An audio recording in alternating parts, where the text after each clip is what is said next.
Welcome to the Bold Property Podcast, where informed decisions shape stronger property portfolios. Your hosts are Karl from the Barnard Group and Cameron from the Way to Invest. Each week they cut through the noise and guide you to invest with clarity, strategy and confidence. Well, Cameron, we are back for another episode of the Bold Property Podcast. How are things going?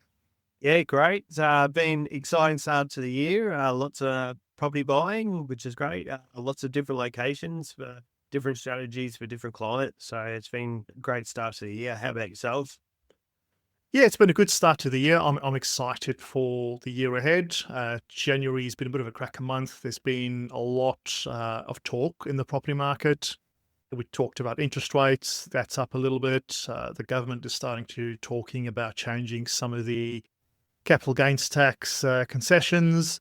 So there's been a lot of talk in the property market, and there's been a bit of a noise as well, and yeah, just helping clients cut through all of that. So Cam, I know you're a big AFL fan. Did you have a look at the first games on Valentine's Day?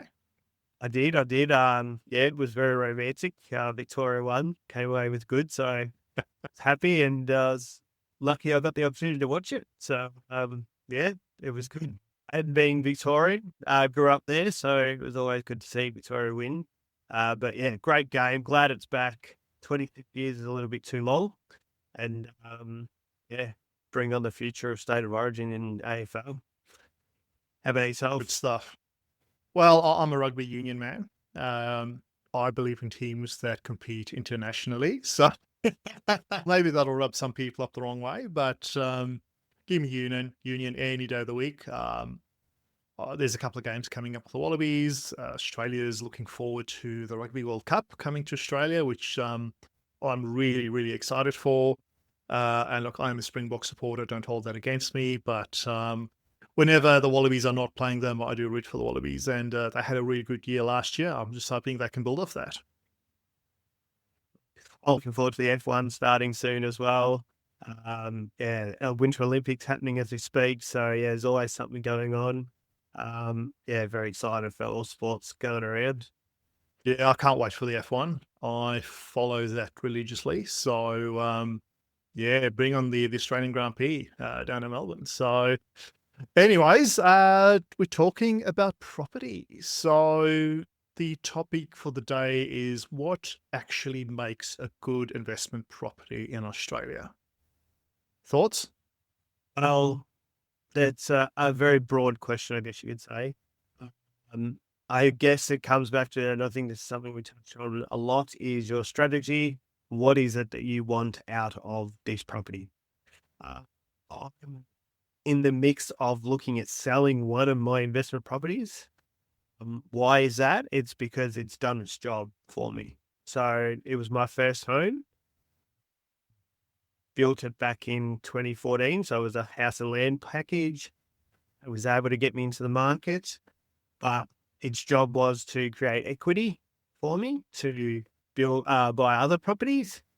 And it certainly has done that, but it's come to a point where it's in South Australia, but it's come to that point where it's sort of, the yields aren't keeping up. It's the growth isn't happening as much, and this wasn't bought in anywhere close to the CBD of Adelaide. It was quite a ways out, but at that point in time, that's what I could afford, and it was able to get into the market. So my strategy is to create wealth, and by selling this, it'll help give me opportunities to buy other properties in other markets that will start performing just as good as Adelaide did back and do its job for me.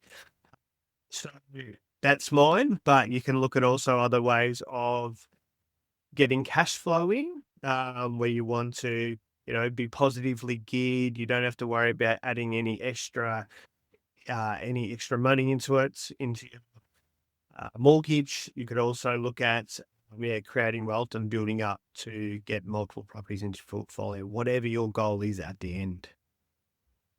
Yeah, and I think you touched on an important point. It's about what your goals are in property. And I see so many investors buy a property for the sake of buying a property, and they never really thought about how that would play out. And second to that is every investor would have their own journey. But you come from a different background, you come from a different starting point, and you really need to understand what is important to you and what you want to do. And what your mates do, that's not necessarily going to be your journey because every person is different. So another thing we need to talk about when we touch on the topic, what actually makes a good investment property? Sometimes that topic can be slightly misleading because it talks about the property. And that's the other thing I see so many investors do. They focus on the property, like that actual building itself. And they run through real estate and they look at listings and go, is this a good investment property? Is that a good investment property? And they look at the kitchen, they look at the bathroom, and they get very excited because it's been renovated.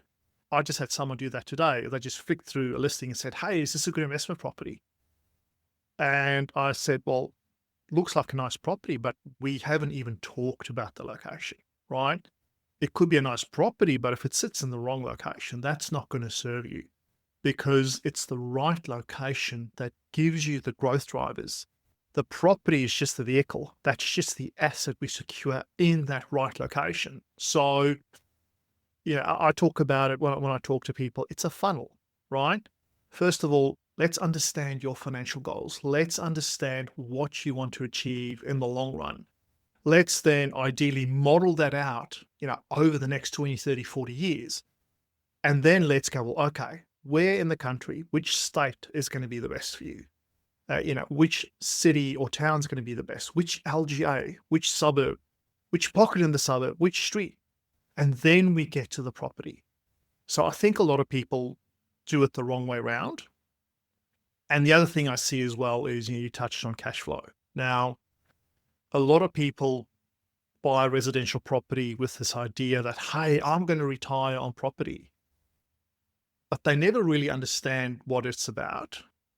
What I say is residential real estate is great for capital growth, but you don't really get into residential real estate for cash flow, right? Though there'll always be exceptions, but typically it's not great for cash flow, like to retire on, unless, you've done it for years, you've paid off stuff. A better way of going about it is getting into residential real estate for capital growth, but then look to commercial real estate for cash flow. And I think the mix is extremely important. Yeah, I totally agree. Because you're going to get to a point where, you've done your building of where you want to be in your strategy, and then you're starting to flip it around to where you're paying it off, and you're getting to that point when you're retiring, you're hoping that it's all paid off. And then you're working on that cash flow. So yeah, to try and flip it around, maybe sell an asset to then buy a commercial property, or look at doing it in a self-managed super fund. It's not advice, but it's another strategy that you can use to create wealth for your retirement. And, you don't need that pension, but you need the money that you've earned from your great choices in investing in property. And we're talking hundreds of thousands, if not millions of dollars, right? It's not a decision that should be rushed into. I'm a spreadsheets guy, right? Every time I buy something, there's a whole spreadsheet open and there's a ton of research that goes into it. Even I'm talking about an electrical drill, right? I want to know what the best electrical drill is to get. Is the battery going to last? All those good things. But I see people, pay more attention to their socials than they do their property investments. And I see a lot of people rush into properties and then buy the wrong asset. And, that comes down to risk in the property market. Now, there's different levels of risk or different, components of risk. But to me, the biggest risk is investing without a plan, buying the wrong asset in the wrong location, or buying yourself into a corner, right? You're talking big, big, big money. These decisions could be life-changing decisions. And if you get it right, it could be extremely powerful. It can mean intergenerational wealth. But if you get it wrong, you can buy yourself into a corner and you can really stop yourself from moving forward. Now, that's at a strategy level when it comes to risk, right? But there's subsections to that as you step through that process, it can be extremely powerful, but there's a lot of risk that needs to be managed along that pathway. Having a plan, it gives you that peace of mind. As we touched base before, one of the biggest things with buying property is the emotions around it. If you've got a clear strategy going into it, it's going to take out a lot of that emotion due to the fact is I know exactly what I've got to buy. I know exactly where I have to buy because I know that's exactly where it's going to get me my end goal. So by having a strategy, having a plan, and I know that we both do that within our businesses to set people up to get a plan to create that right investment to create that end of wealth thing as well. The things are always changing, as we said, like tax, the capital gains tax is about to change, or it could possibly change. To be honest, I hope it does change because then we're going to get rid of this government. I don't want to get political, but there's other things involved. As in New Zealand just brought it back to scrap their whole thing because they did it, so it hasn't worked. Twice Labor's done it before, it hasn't worked. I think Paul Keating did it, lasted 3 months. So, people learn by their mistakes, but obviously not this guy. But off the political side of it, things are always changing all the time when it comes to, first home buyers grants, the gains tax. We're trying to, Queensland a few years ago tried to implement, you're paying land tax on, in Queensland, but you've got assets in other states. Well, we're going to make sure that you pay that. Well, where are they now? Oh no, they're back in the backseat again. So, Australia's got great opportunities to create wealth through property. People like change it, but we just need to keep up with the changes. And whether or not when we do the strategies with you, we calculate these into it. So it's very conservative. You know where you're at. You know where you want to go, and then we help you choose that right property for you to get to your end goal. Yeah, and you're right. Like, no one can predict the future, right? No one can with certainty say what the future holds. But, if you plan accordingly, you manage your risks, you build something that, sort of takes into account certain factors and you give yourself buffers and plan for that, you can almost ride out any eventuality, right? Now, if World War III kicks off, yes, not much we can do about that. But there's always a lot of noise around governments. And look, I think a big part of it also comes down to education, because a lot of people might hear, okay, we're going to potentially lose that capital gains tax discount from 50% to 25%. And they freak out about it. But the reality is you're still getting a discount on your tax. Right? If all of a sudden your salary goes up by $100,000, there's no discount on that. You pay the full tax bill on that. So property actually still gives you a discount. Like any other income source, you don't get it, right? So is it great from an investment perspective? Well, no, you'd love to have the tax discount. But even at 25%, you're still getting a discount versus not getting it on any other income class. So look, we'll see how it plays out. There's a lot of talk around this stuff. And then, as you said, it has to be reversed because the government made a decision a long time ago to privatize housing, and they had to put incentives forward in order to make it worth it. And for them to then roll that back typically creates a lot of unintended consequences down the line, and then they have to revert what they've done. So look, I think there's always going to be noise around property investing in the property market. So ultimately back to the question, right? What actually makes a good investment property in Australia? And I think it comes back to the property is just the vehicle. It's about your strategy, your planning, your risk management and risk mitigation, that if you've put a strong foundation in place, you ensure you buy the right assets at the right time and the right locations, well, then that house, again, it just becomes a vehicle, right? Yes, you want to get a property that's not going to cost you a ton in maintenance unless you want to renovate that. But that is really the last step of a process and a lot of planning that should come before then. So yeah, like a lot of people love looking at, renovation shows. They love looking at the houses, but ultimately it comes down to a risk managed, approach. And it comes down to having a very, very clear plan to get to the point where you're talking, property itself. But if we were to sort of step beyond that a little bit, right? And we go, well, okay, let's assume you've got your plan in place, and we start looking at locations, right? What are some of the good drivers for investment property? To use that hockey stick analogy. So, places that have sort of been down for a while, and there's quite a lot of good places in Victoria at the moment, but, it's still that area of they've on their way down, but then they're on the hockey stick up. So I think there's quite a lot of places in Geelong that are like that.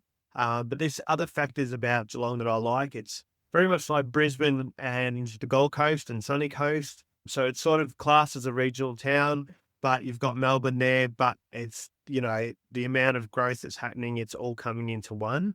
The other thing I like is that the statistics around population growth. So Geelong is projected to get lots of population growth in the next 5 to 10 years. And I just saw an amazing stat today. The population boom that's going to be happening in Queensland is outrageous. So they're looking in the next 10 years. And I think there's drivers in this as well. Like, there's lots and lots of infrastructure going in. I know Cairns itself is, they're projecting another 100,000 people, but we've got a massive theme park coming in here with just 220 million. They've just released plans for $1 billion investment into the Cairns Hospital. There's also other growth corridor things coming down in southern Cairns too. So that's all just infrastructure. Obviously, Olympics is, a thing people talk about. It's not a big driver, it's driving up property prices. Olympics alone, no, but the infrastructure, yes. And that's what creates the growth. Then you've got the demand of people want to move. When I was in New Zealand, talking to people about, we think that we're going to get a lot of migration from Australia to New Zealand because of our climate change policies and that it's going to be too hot in Australia, so we're all going to move to New Zealand. Well, 3 weeks later, it's 45 degrees, and I can sort of see, in parts of Australia, I can see the logic around that. But I don't see that happening either. People are moving to Queensland because of the cold weather in Melbourne, in Victoria. So, yeah, there's many factors going around what drives it, but population growth is a good one. Infrastructure is another major one. Affordability is huge as well. But when it's coming to investments, you want to deep dive a lot lower into it to see whether owner occupiers is that good investment? Where is the the vacancy rates? Are they higher? Are they lower? Why is that? So, where's the hospitals going? The inland rail, that just speaks wonders for Australia and property investment. So, yeah, many factors. I think you're right. There's so much to consider, right? But if we break that down into some core concepts, you touched on population growth, right? If there's a lot of population going into a certain location, those people need somewhere to live, so supply and demand just plays its part. And look, we've got a lot of population coming into the country as it is. It is extremely high. We cannot build homes fast enough, just to start off with, at a national level. So at a national level, there's a shortage. Listings at the moment are, an available stock and market is about 18% lower than a year ago. So in addition to the amount of demand coming in, there's also fewer properties available to buy on the market. And that's a national issue, right? So in general, we've got that supply-demand imbalance. Secondly, as you mentioned, infrastructure, like infrastructure spending. If there's a certain location where a lot of jobs are being created, and Brisbane is a really good one, right? The amount of infrastructure spending that's going to be coming into Brisbane over the next couple of years in the lead up to the Olympics is going to be immense. The amount of jobs that are being created is immense.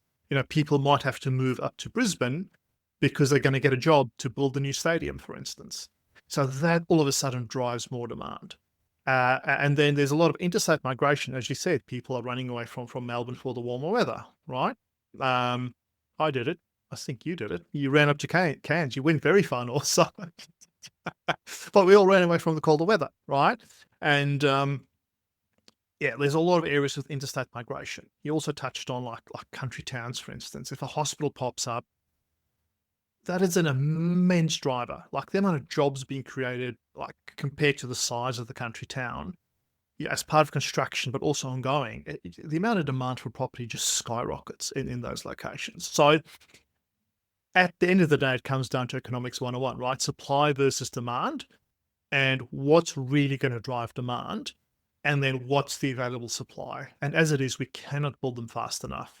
So we keep on having the supply demand imbalance, and it's identifying those locations where there's going to be an imbalance, where demand is going to outweigh supply. And ultimately, it's just going to keep on, putting upwards pressure on property prices. And then, as you mentioned, there's a lot of other stuff you can look at. But if we boil it down to supply and demand and the factors that drive demand, supply is always going to lag behind unless we fix a major problem that we've got. Then you're going to see those factors keep on putting upwards pressure on property prices. And we're seeing that on a national level. We've got a two-speed market as it is at the moment. And, it's really those factors at play. So ultimately, you want to identify the markets that, have those demand factors coming into them. And you can look at historical growth, you can look at trends in the market, but ultimately it's focusing on the fundamentals and focusing on what comes down the track and what's going to happen over the next 5-10 years. Because that's the market you're investing in. You're not investing in the market from 5 years ago. You're investing today for what's about to come. So, you touch on a lot of those metrics that sort of sit underneath that. But to try and distill that down to a very clean concept, supply versus demand, that's always going to give you an indicator of what's coming next. I can also say that investing isn't for everyone. There is an amount of risk in investing. And, to be educated behind it, it's very important. But, obviously we're buyer's agents. Obviously we're talking about investing and owner-occupiers and stuff like that. But I understand that it isn't for everyone. Some people just love to rent. They want to rent their whole life. I get it. Like, it's cheaper to rent. Depending where you want to live, you can have a better lifestyle, but people also do rent investing. So you rent where you want to live, you have a property portfolio as well, and you get to live the best of both worlds. So I think my point I'm trying to get across is that mindset is a big thing when it comes to investing. So it's about having the right mindset, not so much about the house. It's about where you're going to buy and for your strategy. So as you said before, like it's all about, I don't like the layout. I don't like the orange walls. I don't like this, something like that. Well, you're not living in it. You're just getting a fortnightly or monthly cash check. That's all you're getting. And you got to pay your bills and your property manager that by choosing the right property manager, you can set them to get it. But it's literally, as you said, it's a vehicle, it's a driver to create wealth for you. Let's not worry about layouts. Let's worry about locations and affordability and vacancy rates and capital growth and rental yields. That's what we do to create wealth. So 2 points you touched on there, right?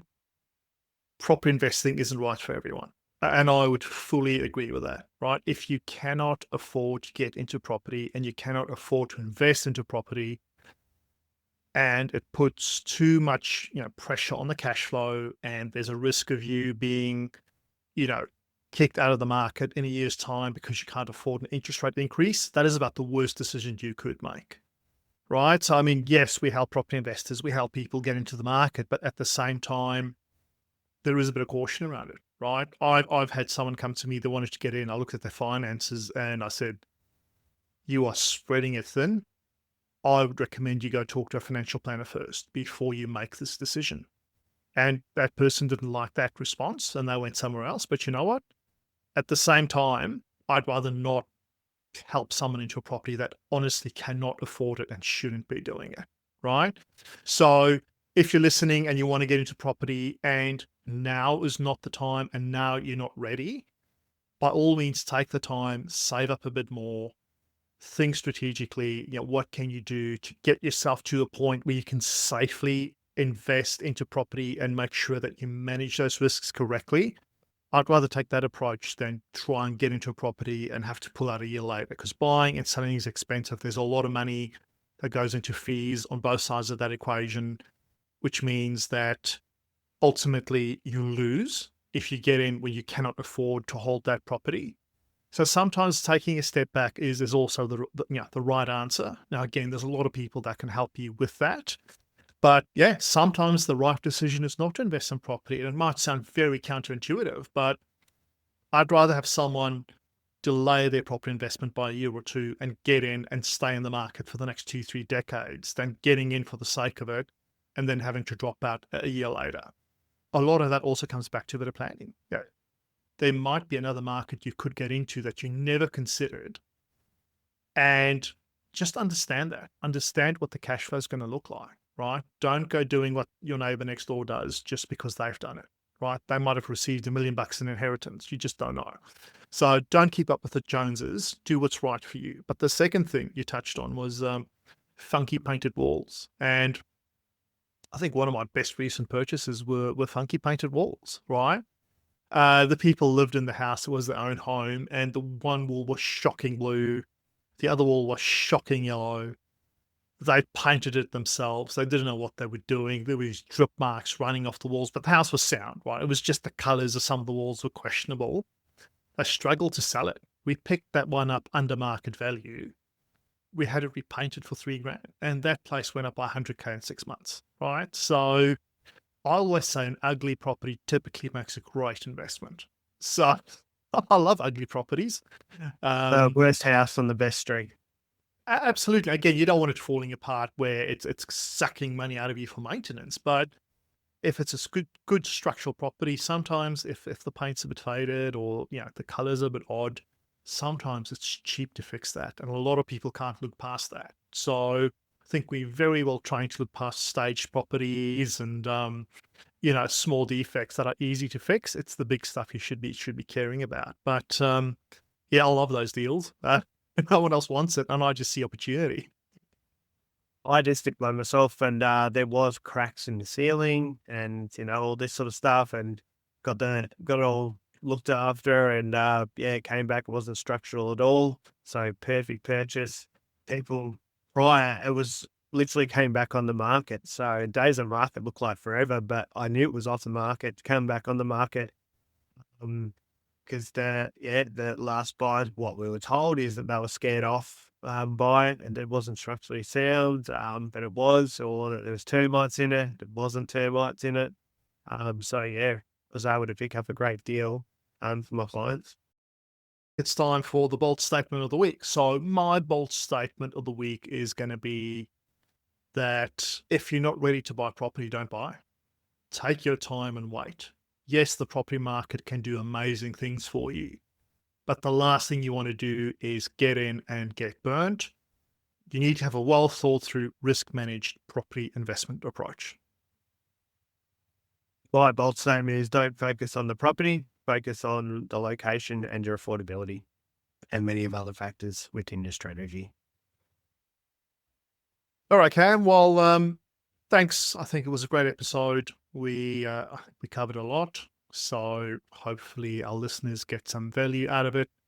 And we are going to try and be a bit more regular with our recordings, get these out a bit more frequently. So hopefully got some value out of it. Smash like, subscribe, all those good things. Thanks for tuning in to the Bold Property Podcast. If you found value in today's episode, share it with someone who wants to make smarter moves in the property market. For more insights and support, connect with Karl at the Barnard Group or Cameron at The Way to Invest. Join us next week as we continue to break down the market and help you invest with clarity and confidence.